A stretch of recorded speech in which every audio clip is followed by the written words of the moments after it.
Well, something I do want to talk about because it just gets one line in the Observer, but he's somebody you were close with and very familiar with. We've heard the name a ton. Meltzer would report Basil DeVito resigned as company vice president. No details have been given. What can you tell us about the departure of Basil DeVito, somebody who had been a staple with the company for a long time? Basil was I'm not going to call Basil a promoter. Bob Collins was a promoter.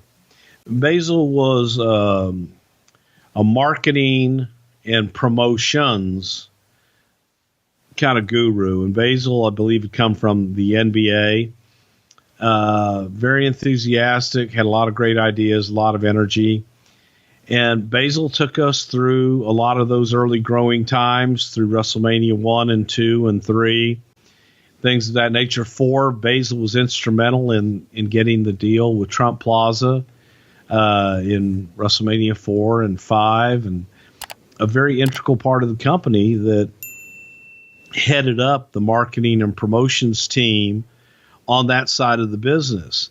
And I think that the wear and the fatigue of everything going on, from the lawsuits, the federal government investigation, and everything going on, I think that the pressure kind of got to Basil at the time. And there was a fear of, if the company went down, that would have a adverse mark on Basil's resume. Yeah. So he made the choice. I believe his father-in-law had a oil company that delivered, oil in the winter for the heaters up in the Northeast. And Basil took this opportunity to go and help out his father-in-law during that time and walk away from the company. I think he felt that might be a little more secure in an unsecure environment.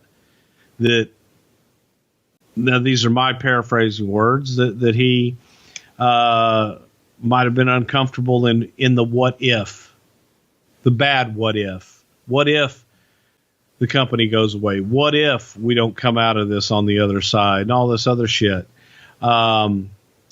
So I think that took its toll on him, and I think that he wanted some security.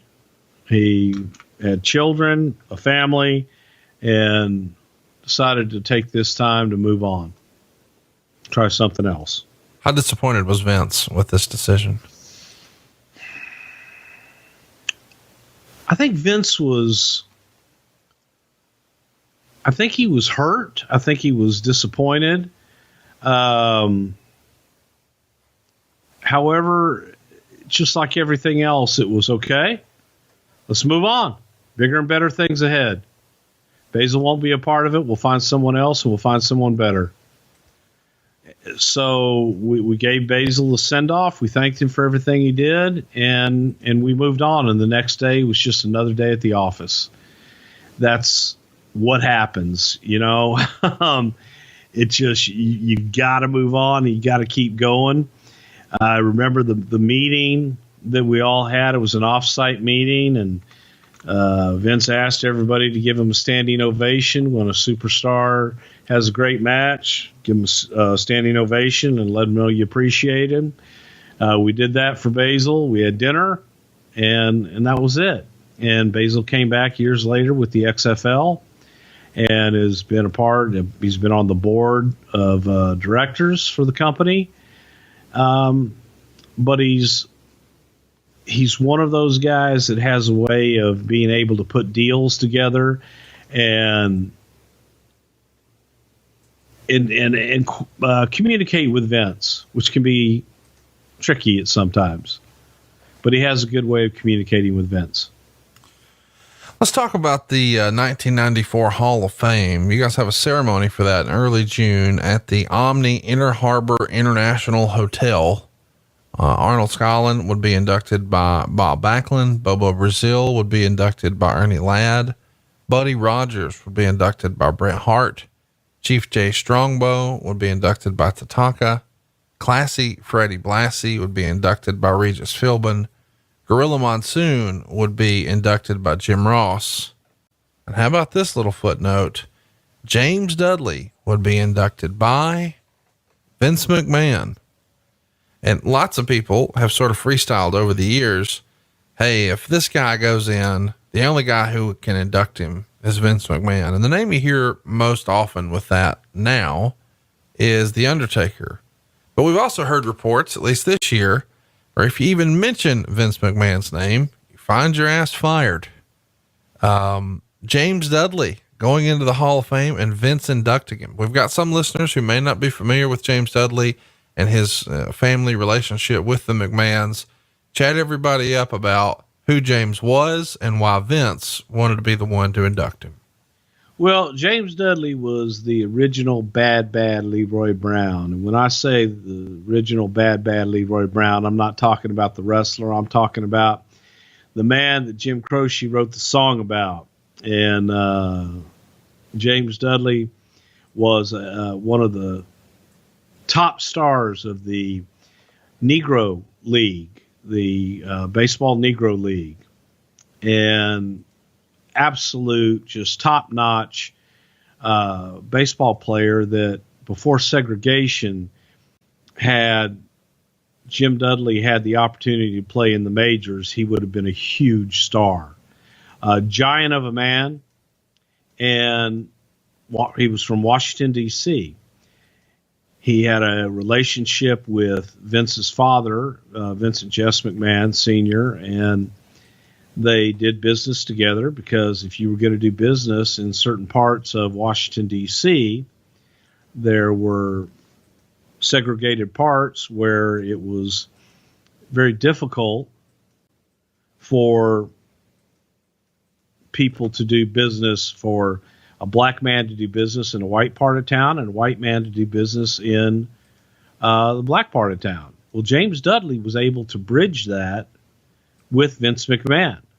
And James Dudley was able to go in and say, Vince McMahon's an honest guy. We're going to do business with him. And if anybody has a problem with it, then you've got a problem with me. So Jim helped Vince tremendously in his business.